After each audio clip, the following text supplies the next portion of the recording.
Hello everyone, तो कैसे हैं आप लोग? बढ़िया। वेलकम बैक टू चैनल और स्वागत है आपका आज के सेशन में, जहाँ पे हम स्टार्ट कर रहे हैं अपना डे 2। 75 डेज में से फर्स्ट डे अपना कंप्लीट हो चुका है सक्सेसफुली। वैसे तो बहुत बड़ा तोप मारने वाला काम है नहीं, क्योंकि एक ही दिन आपने अटेंड किया है, ठीक है। स्टिल बट खुशी की बात है कि आपने एटलीस्ट ज्वाइन किया, सेकंड लेक्चर पे आप पहुंच गए।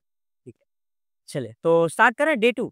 डे 2 में क्या पढ़ने वाले हैं सर? देखिए, डे 1 को हमने जहाँ पे छोड़ा था, जहाँ पे हमने उसका हाथ छोड़ा था, वहीं से हम इसका हाथ पकड़ेंगे और आगे बढ़ेंगे। एचसीएफ एलसीएम निकालना सिखाया था मैंने लास्ट में, वहीं से हम कंटिन्यू करने वाले हैं इसमें। एचसीएफ एलसीएम का और सवाल हम करेंगे। Done sir? तो आइए शुरू करते हैं बिना किसी देरी के। फटाफट से पेन कॉपी और एनसीईआरटी निकाल के बैठना, क्योंकि नोट्स बनाना एक अच्छी बात होती है। हालांकि आपको उसके पीडीएफ नोट्स टेलीग्राम के ग्रुप में अवेलेबल हो जाएंगे, स्टिल नोट्स खुद बनाएंगे आप। क्लियर? कोई काम चोरी नहीं करेगा। तो आइए शुरू करते हैं सर। कुछ इंपॉर्टेंट पॉइंट सेक्शन ए के लिए जो बहुत इंपॉर्टेंट हैं, तो क्या है ये? HCF of smallest composite number. अगर अब मैं आपको याद दिलाऊं, तो लास्ट टाइम मैंने आपको कराया था कि दो है ना, स्मॉलेस्ट प्राइम नंबर 2 है, स्मॉलेस्ट कंपोजिट नंबर 4 है, और इन दोनों का जो एचसीएफ है वो 2 आएगा, याद रखना। एलसीएम निकालना है स्मॉलेस्ट प्राइम नंबर का, कंपोजिट नंबर का, इसका एलसीएम जो आपका कितना आ जाएगा? 4 आ जाएगा। Least number which is divisible by all numbers between 1 to 10 both inclusive is 25-20। याद रखो इस चीज को। कैसे? देखो, हालांकि जब भी आपको ऐसा सवाल है कि सबसे छोटा नंबर जो सबसे डिवाइड हो, 3-4 नंबर दे दिए और बोला कि इन सबसे डिवाइड होना चाहिए, क्या करोगे? एलसीएम निकाल दो यार। 1 से लेके 10 तक हर एक नंबर को अगर मैं इसका एलसीएम निकाल दूँ ना, 1 से लेके 10 तक सभी का, तो मेरा आंसर आएगा 25-20, यानी 2520। इकलौता ऐसा ना, इकलौता क्यों नहीं कह सकते, और भी नंबर तो होंगे फिर ना। इकलौता ऐसा नंबर है जो इन सबसे डिवाइड हो जाएगा। 1 से लेके 10 तक सारे नंबर से डिवाइड हो जाएगा। ठीक है? एक-एक नंबर से आप डिवाइड करके चेक कर लेना, आपके पास बहुत फुर्सत है, टाइम है, आप करके देखो। फिलहाल भरोसा रखो कि डिवाइड हो जाएगा। ये क्वेश्चन बहुत इंपॉर्टेंट है, बोर्ड एग्जाम में बहुत बार पूछा गया है, और स्टूडेंट्स को अगर ये याद रहा, आप बस टिक मार के फटाक से आगे बढ़ सकते हो। ऑब्जेक्टिव्स में आता ही है, सभी सेक्शन ए के लिए। अच्छा, next is HCF is always a factor of LCM. Sir ये क्या बात कह दी आपने? ये तो हजम नहीं हो रही। एचसीएफ जो है हमेशा एलसीएम का फैक्टर होगा। कुछ अंग्रेजी ज्यादा नहीं हो रही है, थोड़ा कम करते हैं। देखिए मैं आपको समझाता हूँ देसी भाषा में। जैसे मान लीजिए, अगर मैं बताता हूँ किसी दो नंबर का एचसीएफ जो है 5 आया, तो मैं आपसे पूछूं कि किसी दो नंबर का एलसीएम जो है, ऐसे बोर्ड एग्जाम में क्वेश्चन आया हुआ है वैसे तो, है ना? किसी दो नंबर का, फिर उन्हीं दो नंबर का, जिन दो नंबर का एचसीएफ 5 है, उन्हीं दो नंबर का जो एलसीएम है वो क्या नहीं हो सकता। आपसे सवाल क्या पूछा है? क्या नहीं हो सकता। ऑप्शन में आपको दिए जाएंगे, ठीक है? जैसे मान लो आपको दे दिया 15 दे दिया गया, ऑप्शन आपको दे दिया गया 17 दे दिया गया, फिर आपको नेक्स्ट ऑप्शन इज ऑप्शन 20 है, और आपका ऑप्शन डी जो है वो 30 दे दिया गया। तो क्या नहीं हो सकता? आपका करेक्ट आंसर क्या हो जाएगा? करेक्ट आंसर होगा आपका 70। क्यों सर? क्योंकि 17 5 से डिवाइड हो रहा है क्या? फैक्टर मतलब यही हुआ ना। तो मैं आपको यही समझा रहा हूँ कि एचसीएफ और एलसीएम, एचसीएफ के टेबल नहीं एलसीएम आएगा हमेशा। मतलब वो नंबर क्या है मुझे पता नहीं, लेकिन मैं इतना श्योर हूँ कि उसका एलसीएम जो भी आएगा, या तो 15 हो सकता है, या तो 20 हो सकता है, या तो 30 हो सकता है, लेकिन 17 तो कभी नहीं हो सकता। क्योंकि 17 तो 5 के बिरादरी में ही नहीं आ रहा ना, 5 के टेबल में 17 आता नहीं है। तो ये ध्यान रखना है, सबसे इंपॉर्टेंट पॉइंट है। जो एग्जाम में सवाल पूछा गया था उसमें 18 था, और यहाँ पे सारे 18 के मल्टीपल थे। 18, 36, 72, 90, और एक नंबर ऐसा जो 18 के टेबल में नहीं आता। वही मेरा आंसर था। समझे क्या? अच्छा, P Q R R 3 distinct prime numbers, HCF of P Q R is 1। सही बात है। अगर प्राइम नंबर का अगर आप एचसीएफ निकालोगे तो उनका आंसर जो है 1 आएगा, और अगर प्राइम नंबर का आप एलसीएम निकालते हो तो उसका जो आंसर है P into Q into R, तीनों नंबर को मल्टीप्लाई कर देना। ठीक है? जैसे एग्जांपल के तौर पे अगर मैं बता दूं कि दो नंबर मैंने लिए, 3 नंबर, 2, 3 और 5, अगर मैं इनका एचसीएफ लूं, इसका एचसीएफ 1 आ जाएगा। लेकिन वही अगर मैंने 2, 3 और 5 का एलसीएम लिया, तो इसका आंसर आ जाएगा 2 इंटू 3 इंटू 5। क्लियर है सब? ठीक। Next topic is next HCF is product is equal to product of smallest power. मैंने कल ही बताया था। हाईएस्ट पावर, यहाँ क्या बताया? फुल फॉर्म क्या हुआ? हाईएस्ट। तो पावर कैसा हो जाएगा? स्मॉलेस्ट। ठीक है? सिमिलरली आप देखो एलसीएम में हो जाएगा लोवेस्ट पावर। लोवेस्ट इसका फुल फॉर्म है, तो पावर कैसा हो जाएगा? ग्रेटेस्ट। Power is greatest. उल्टा याद रखना है आपको। हाईएस्ट में पावर लूंगा स्मॉलेस्ट, और लोवेस्ट में पावर लूंगा ग्रेटेस्ट, सबसे बड़ा। क्लियर है सर? हमने कल क्वेश्चन किए थे, तो अपन आगे बढ़ते हैं और कुछ क्वेश्चन करते हैं, क्लियर हो जाएगा अच्छे से। So next is if P and Q are positive integers where P is equal to AB square, Q is equal to AQB, where A and B are prime numbers, then LCM of P को मान। Sir क्या चाहिए?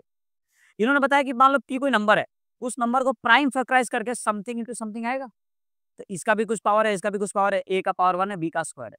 Q एक number है, उसको जो prime factorise किया गया तो उसमें A का पावर 3 आया, B का पावर 1 आ गया।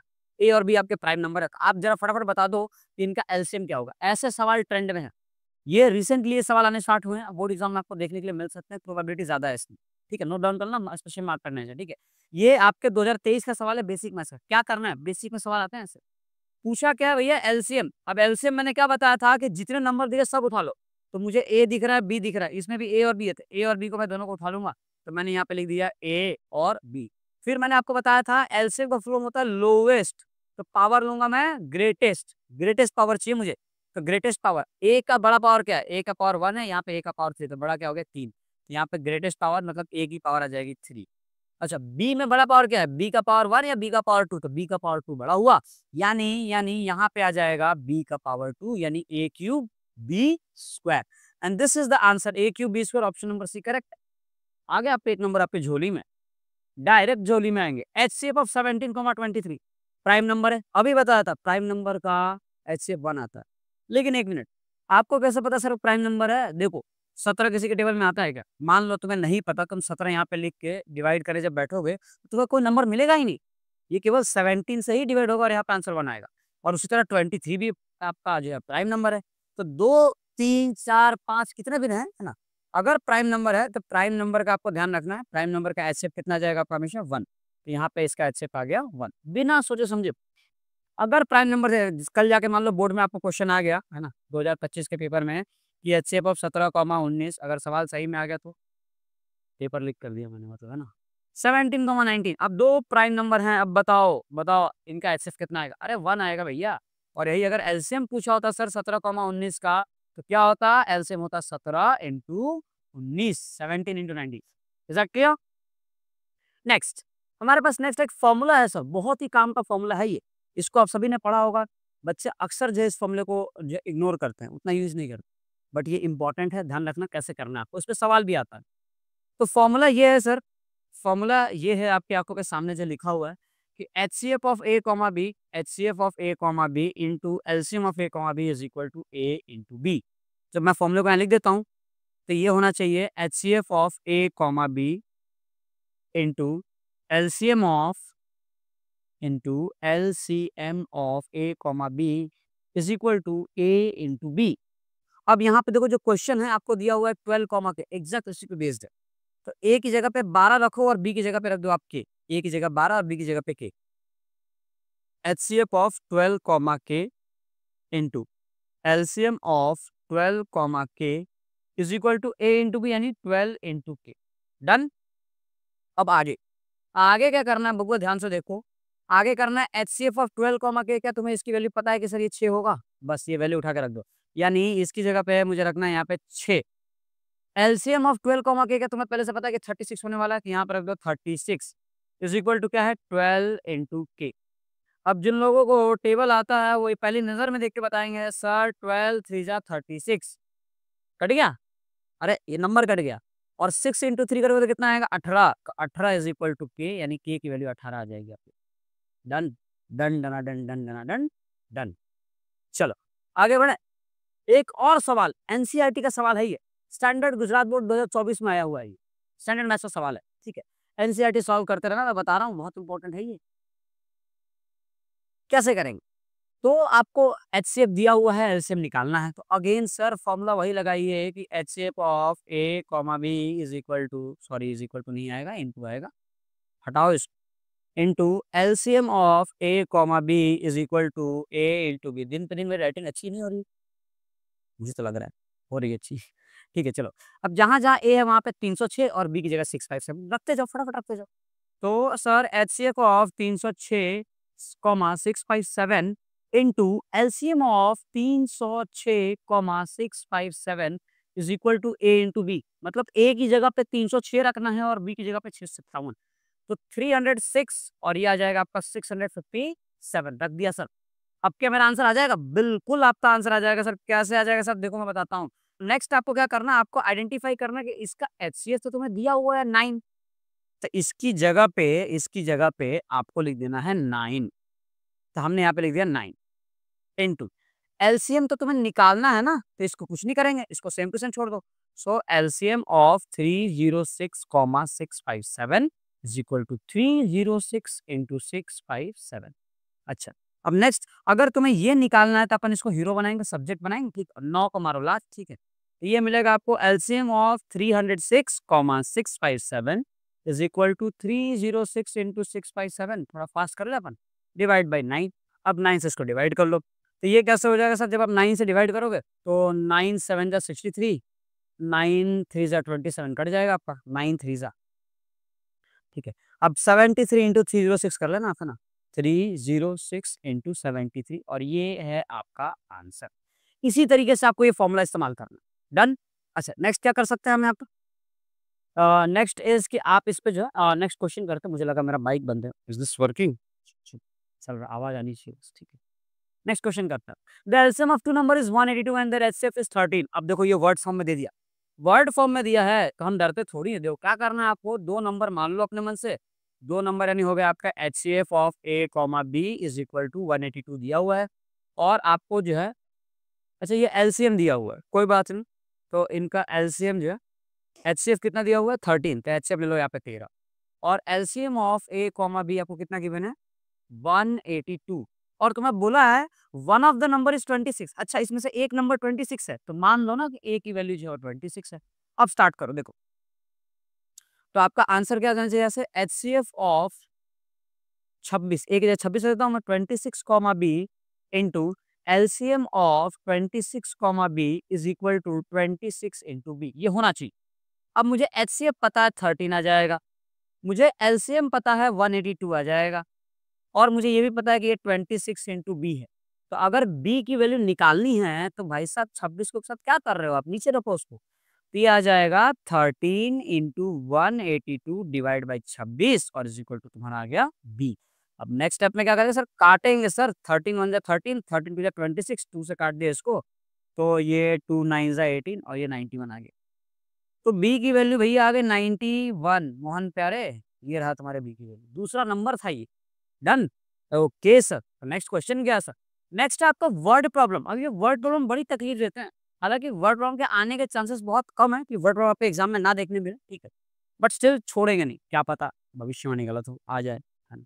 फिर तुम बोलोगे सर आप पढ़ाए नहीं थे, बोर्ड में आ गया और हम फंस गए। देखो उसके लिए मैं आपको पढ़ा दे रहा हूँ। वर्ड प्रॉब्लम में ध्यान रखना आपको, कब है ना, सबसे बड़ी दिक्कत बच्चों को ये होती है सर कब एचसीएफ निकाले, कब एलसीएम निकाले, मुझे कैसे पता चलेगा। तो उसी के लिए देखो मैंने आपको कुछ कीवर्ड्स लिखे हैं, अरेंजिंग इनटू ग्रुप हो जाए, डिस्ट्रीब्यूटिंग इक्वली कह दे, कटिंग इनटू स्मॉल पीसेस, क्या निकालोगे एचसीएफ निकाल दे।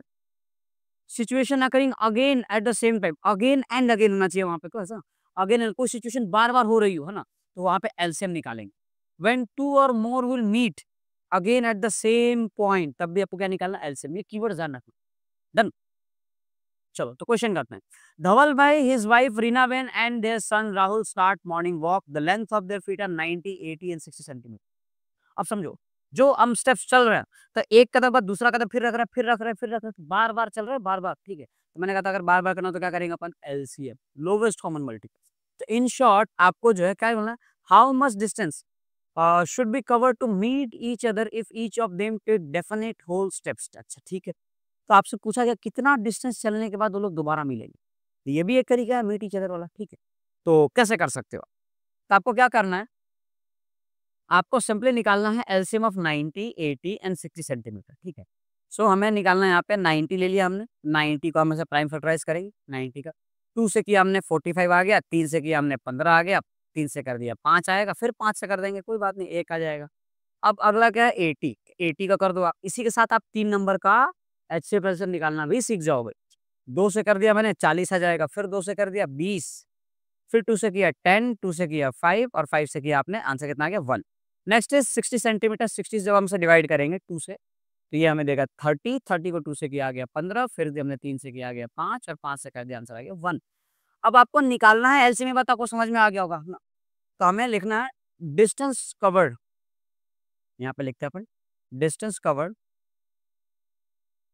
डिस्टेंस कवर्ड टू मीट, है ना, मीट देम अगेन लिखा है क्या, मीट ईच अदर, ठीक है, distance covered to meet each other, जो क्वेश्चन में लैंग्वेज दिया उसी में आप लिखें, meet each other is equal to LCM of कौन कौन सा नंबर है 90, 80, 60। आपको एलसीएम निकालना पड़ेगा, और एलसीएम निकालने से पहले आपको ये चीज लिखना पड़ेगा कुछ इस तरीके से, कैसे लिखेंगे तो सही आप ना कि 90 इज इक्वल टू वॉट। हमने देखा सर कि 90 इज इक्वल टू दो एक बार, 3 की पावर 2 आ जाएगी, है 3 का पावर 2 और 5 एक बार। तो 2 इंटू 3 स्क्वायर इंटू 5। 80 में क्या करना है सर? 80 में आ जाएगा आपका 2 का पावर 4 और इंटू 5। तो 2 का पावर 4 इंटू 5। और 60 में कितना आएगा? 60 में हमें मिल जाएगा 2 का स्क्वायर और 3 इंटू 5। तो 2 का स्क्वायर इंटू 3 इंटू। याद करो एलसीएम में मैंने बताया था लोवेस्ट यानी पावर शुड बी हाईएस्ट। सारे के सारे नंबर उठा लो। 2 मिल रहा है 2 लिख दिया मैंने, 3 दिख रहा है 3 लिख दिया मैंने, 5 दिख रहा है 5 भी लिख दूंगा मैं। यहाँ पे 2 पहले लिख चुका हूँ, तो ये वाला 2 नहीं लिखूंगा। 5 पहले लिख दिया, नहीं लिखूंगा। 2 3 5 मतलब 2 3 5 के अलावा और कोई नंबर है ही नहीं, छोड़ दो। अब देखो 2 में सबसे बड़ा क्या है? 2 का पावर 1, 2 का पावर 4, 2 का पावर 2, 2 का पावर 4 सबसे बड़ा है, तो 2 का पावर 4 आ जाएगा। 3 का हाईएस्ट पावर, 3 का हाईएस्ट पावर कितना है? 2। यहाँ पे 3 का पावर 1, तो हम कौन सा लेंगे? हाईएस्ट पावर है 3 का पावर 2 आ जाएगा। 5 का हाईएस्ट पावर दोनों में 1 है, तो 1 ही आपका 5 का पावर 1 आ जाएगा। अब सॉल्व करो तो 2 का पावर 4 जो है 16, 3 का स्क्वायर इज 9 इंटू 5। ठीक है, तो ये आपको मिल जाएगा 16 5 जा 80 और ये आपको होगा टोटल 720 सेंटीमीटर। यानी 720 सेंटीमीटर बाद वो दोबारा मिलेगी। डन। क्वेश्चन समझ आया क्या? इस तरीके से आपको वर्ड प्रॉब्लम सॉल्व करने हैं। ये आपके गुजरात बोर्ड के 2017 का सवाल था, है ना? उसके बाद से वर्ड प्रॉब्लम देखने के लिए मिले नहीं। अगर कोई मान लो छूट भी गया हो मेरे से, तो मैं वर्ड प्रॉब्लम आपको अलग से कवर करा दूंगा। ठीक है सर? अगर शायद मेरे साथ तो आए भी नहीं, उसके बाद वर्ड प्रॉब्लम की जगह जो है आपको प्रूविंग इरेशनैलिटी आना स्टार्ट हो गई। ठीक है सर? अच्छा, इसके बाद एक सवाल मैंने आप लोगों के लिए छोड़ा हुआ है। ये सवाल एग्जैक्ट आपके एनसीईआरटी जैसा है। ये किसी कभी बोर्ड एग्जाम में नहीं आया, बट एनसीईआरटी से मिलता-जुलता है। तो ये आपका होमवर्क क्वेश्चन रहेगा। कोशिश करें कि आप ये क्वेश्चन जो है एक बार खुद से सॉल्व करें और इसका आंसर कमेंट करके मुझे बताएं। Done sir? चलिए, तो आज के लेक्चर को हम यहीं पे खत्म करेंगे और इसके पीडीएफ नोट्स आपको, जैसा कि मैं हमेशा बताता हूँ, download the lecture notes from the Telegram group, link in description. ठीक है? वहाँ पे आपको उसके पीडीएफ नोट्स मिल जाएंगे। और जिस दिन हमारा चैप्टर खत्म होगा, चैप्टर खत्म होने के बाद जो अगला लेक्चर होगा उसमें हमसे प्रीवियस ईयर क्वेश्चंस करेंगे, गुजरात बोर्ड और सीबीएसई दोनों के। ठीक है? और ग्रुप के अंदर आपको प्रैक्टिस शीट मिल जाएगी, जो सॉल्व करके आपको जो है एडवांस लेवल अटेंड कर पाओगे आप। मतलब आपको प्रोबेबल है ना, मोस्ट प्रोबेबल क्वेश्चन की लिस्ट रहेगी वो, जिनकी आने की प्रोबेबिलिटी ज्यादा रहेगी। ठीक है? तो वो क्वेश्चन बहुत इंपॉर्टेंट है, छोड़ना मत उसे। क्लियर? तो चलिए मिलते हैं अपन नेक्स्ट डे में, है ना? आज से लेक्चर अपन यहीं पे खत्म कर रहे हैं। टिल दैट अपना ख्याल रखें, पढ़ाई करते रहें। ऑल द बेस्ट सभी को। बाय।